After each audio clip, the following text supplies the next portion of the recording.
Welcome to rainbow study centre कचिशौनी जम्मू। तो जैसे आप सभी जानते हो आज का मेरा टॉपिक है आर्टिकल। ठीक है, आज मैं आर्टिकल दूसरा ये मैंने टॉपिक लिया हुआ। पहले टॉपिक इससे पहले मैंने क्या करा हुआ, नरेशन, डायरेक्ट इनडायरेक्ट। तो आज का दूसरा टॉपिक ये मेरा आर्टिकल से मैं स्टार्ट करने जा रहा हूँ। दूसरा टॉपिक अपना बाई सुरजीत सर, मी जैक SSP accounts assistant, migrant inspector, banking SSC, जूट, Kashmir university entrance test, law और बाकी जितने भी सारे कम्पिटिटिव स्टेट लेवल के हों या सेंट्रल लेवल के हों, उन सब के लिए ये वाली वीडियो जो है ये काफ़ी सारी हेल्प करेगी। और मैं यानी कि पहले तो मैं आपको पहले बेसिक्स स्टार्ट करूँगा।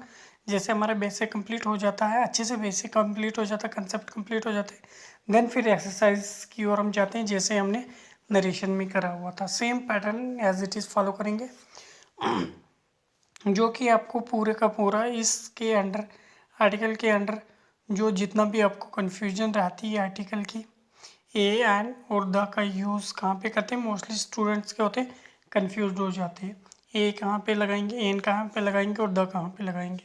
ठीक है, तो मैं ऐसे रूल ऐसे मैं आपको हर एक स्टेप के, एक एक पॉइंट के, एक एक स्टेप के मैं आपको रूल बताऊंगा। ठीक है, एक सेंटेंस के एक एक मीन्स छोटे छोटे कंसेप्ट्स में आपको बताऊंगा, जिससे आपको काफ़ी सारे हेल्प हो जाएगी और आपके होप्स हो कि आपके डाउट्स सारे के सारे क्लियर हो जाएंगे। मेरा मेन माटो यही रहेगा कि आपके जितने भी आपके डाउट्स हैं, आज से पहले जितने भी आपके डाउट्स थे वो सारे के सारे क्लियर हो जाएंगे इस वीडियोस के बाद। ठीक है, तो चलो आज का बहुत बढ़िया और बहुत इंटरेस्टिंग टॉपिक है आर्टिकल। मोस्टली एक बात मैं आपको बता दूं, मोस्टली स्टूडेंट क्या कहते हैं, बड़ा इजी होता है ये टॉपिक और बड़ा कन्फ्यूजन भी होता है। दो चीज़ें कहते हैं, कुछ स्टूडेंट्स कहते हैं बड़ा इजी, ए कहाँ पे लगाएंगे, एन कहाँ पे लगाएंगे, दा कहाँ पे लगाएंगे। वो क्या कहते हैं स्टूडेंट्स, क्या कहते हैं, ए लगाएंगे हमें पता है, कॉन्सोनेंट के साथ ए लगाएंगे, एन लगाएंगे, वॉल्स के साथ दा लगाएंगे, पर्टिकुलर चीज़ों के साथ। लेकिन ये तो चलो आपको मानते हैं इस बात को कि ये आपको क्लियर है, लेकिन कहाँ पे हम आर्टिकल नहीं लगाना है वो भी तो हमें पता होना चाहिए। यानी कि ईच एंड एवरी कंसेप्ट हमें पूरी तरीके से क्या होना चाहिए, क्लियर डिफाइंड होना चाहिए। ठीक है, तो आर्टिकल सबसे यूजुअली इसको क्या कहते हैं, डिमॉन्स्ट्रेटिव एडजेक्टिव होते हैं। तो आर्टिकल सबसे पहले कितने होते हैं, ए एंड द, तीन आर्टिकल। तो आर्टिकल तीन होते हैं, तो इसके बताइएगा कि आर्टिकल की टाइप्स कितनी होती है। दो टाइप्स होती हैं, जैसे मैंने आपको बताया, डेफिनेट आर्टिकल और इनडेफिनेट आर्टिकल। डेफिनेट आर्टिकल कौन सा है इसमें, द, और इनडेफिनेट आर्टिकल कौन सा इसमें है, ए और एन। ठीक है, बिफोर स्टार्टिंग माई लेक्चर थोड़ा सा मैं आपको ओवरव्यू दे देता हूँ कहाँ पे आर्टिकल लगता है और कहाँ पे आर्टिकल नहीं लगता। जस्ट एक कॉमन सी मैं बात आपको बता देता हूँ, इन जनरल बात मैं बता देता हूँ कि आपको आर्टिकल कहाँ पे लगाना है। एग्जाम्पल देखिएगा, पहली एग्जाम्पल और दूसरी example. Dear students, he is dash honest. पहला इसमें क्या लगेगा, he is dash honest man, इसमें क्या लगेगा। देखिए मोस्टली स्टूडेंट्स क्या करते हैं, ऑनेस्ट आया, जिसने पहले पढ़ा हुआ है, जो कम्पिटिटिव की तैयारी कर ले, मोस्टली उनको तो इतना तो पता होता है कि ऑनेस्ट के साथ क्या लगता है। सिर्फ हमें एकेडमिक में इतना ही बताया, ऑनेस्ट के साथ क्या लगेगा, एन आर्टिकल लगता है। Is it clear to everyone. और सारे के सारे स्टूडेंट्स यहाँ पे फिल क्या करेंगे, एन फिल करेंगे, सारे के सारे स्टूडेंट्स एन फिल करेंगे, यहाँ पे भी एन फिल करेंगे। मोस्टली स्टूडेंट्स क्यों, क्योंकि ऑनेस्ट, ओ की आवाज़ निकल रही है, ऑनेस्ट। ठीक है, इसमें जो एच होता है, एच साइलेंट है और ए की साउंड निकलता है, ऑनेस्ट। तो मीन्स एल एन लगेगा, क्यों, क्योंकि ये वावल की साउंड निकल रहा है, तो वावल की साउंड के साथ हम आर्टिकल एन लगाते हैं। इतना आपको क्लियर है। ठीक है, आज से पहले आपको इतना क्लियर था, मानते हैं हम आपकी बात। बट इस सेंटेंस में और इस सेंटेंस में डिफरेंस क्या है। सबसे पहले इस सेंटेंस में लगेगा zero article, zero article means कोई भी आर्टिकल इसमें यूज़ नहीं हो, सॉरी, इसमें कोई भी आर्टिकल यूज़ नहीं होगा, ज़ीरो आर्टिकल, समझ रहे हो। और इसमें एन यूज़ होगा जैसे कि आपने पढ़ा है। अब डियर स्टूडेंट्स कंफ्यूज हो गए कि इसमें एन क्यों नहीं लगा, जैसे कि हमने एकेडमिक लेवल में भी पढ़ा था एन लगेगा।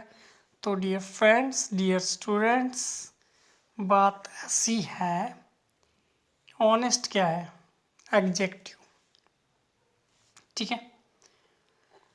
कभी भी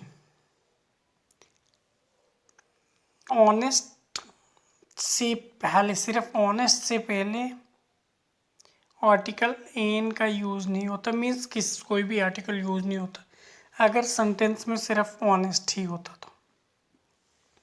अगर इतना क्लियर हुआ,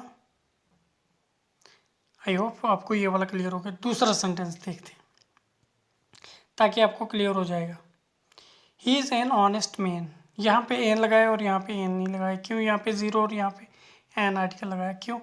क्योंकि यहाँ पे नाउन है और यहाँ पे एग्जेक्टिव, तो एग्जेक्टिव के साथ हम आर्टिकल एन का यूज़ नहीं करेंगे, बल्कि नाउन के पहले आर्टिकल का यूज़ होता है। इतनी बात समझ लेना, जिस सेंटेंस में नाउन होगा उस सेंटेंस में आप किसी भी आर्टिकल का यूज़ कर सकते हो। जिस सेंटेंस में नाउन नहीं होगा, मोस्टली 98% यही रूल फॉलो करता है, यही कंसेप्ट फॉलो होता है, ठीक है।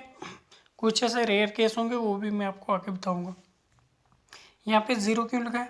क्योंकि यहाँ पे इस सेंटेंस में कहीं पे भी नाउन नहीं है, तो जिस सेंटेंस में नाउन नहीं होगा उस सेंटेंस में आर्टिकल भी नहीं लगेगा। और यहाँ पे मैन क्या है, हमारे पास नाउन है, तो तभी हमने क्या लगाया, आर्टिकल एन लगाया। ना कि सिर्फ ऑनेस्ट होता, सिर्फ हम क्या बोलते हैं, ऑनेस्ट के साथ, सिर्फ ऑनेस्ट वर्ड जो है उसके साथ ही आर्टिकल नहीं लगता है, इतना माइंड में रखिएगा। Article they comes before noun, article आता है नाउन से पहले। आई होप इतना आपको क्लियर हो गया। तो चलते नेक्स्ट। डियर फ्रेंड्स, आज सिर्फ हम यूज़ करेंगे किसका, आर्टिकल ई का। एन का मैं आपको कल बताऊंगा, थोड़ा सा मैं बता देता हूँ। ए का यूज़ करेंगे आज। ए कहाँ का यूज़ होता है, ठीक है।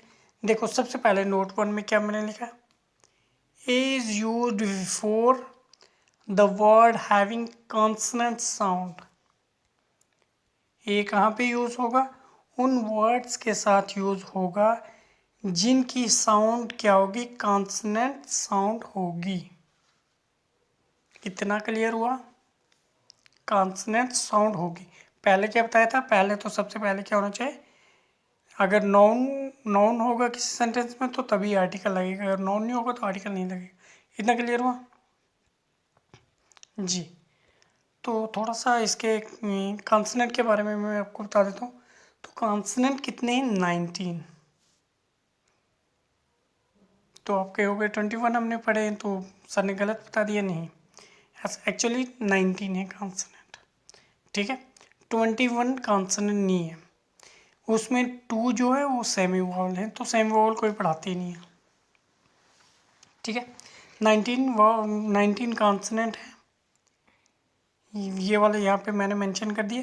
5 वोवल्स हैं और सेमी वोवल्स कौन से हैं, 2 सेमी वोवल्स। यहाँ पे थोड़ा सा गलत हो गया, VOWELS वॉल्स, 5 वॉल्स हैं। आपको पता वॉल्स कौन से, AEIOU, ठीक है। लेकिन सेमी वॉल्स का आपको पता नहीं, 2 सेमी वॉल्स भी होते हैं इसमें, कौन से, हाँ YOW होते हैं सेमी वॉल्स, ठीक है। कॉन्सोनेंट 19 होते हैं। आज के बाद अगर कोई भी आपको पूछेगा कॉन्सोनेंट कितने होते हैं, 19 होते हैं, सेमी वोवल 2 होते हैं, ठीक है। और वोवल्स का आपको पता है 5 होते हैं। तो क्या बताया है कि आर्टिकल ए का यूज़ कहाँ होगा, before the sound of the consonant, consonant के साउंड के पहले आर्टिकल ई का यूज़ होगा, ठीक है।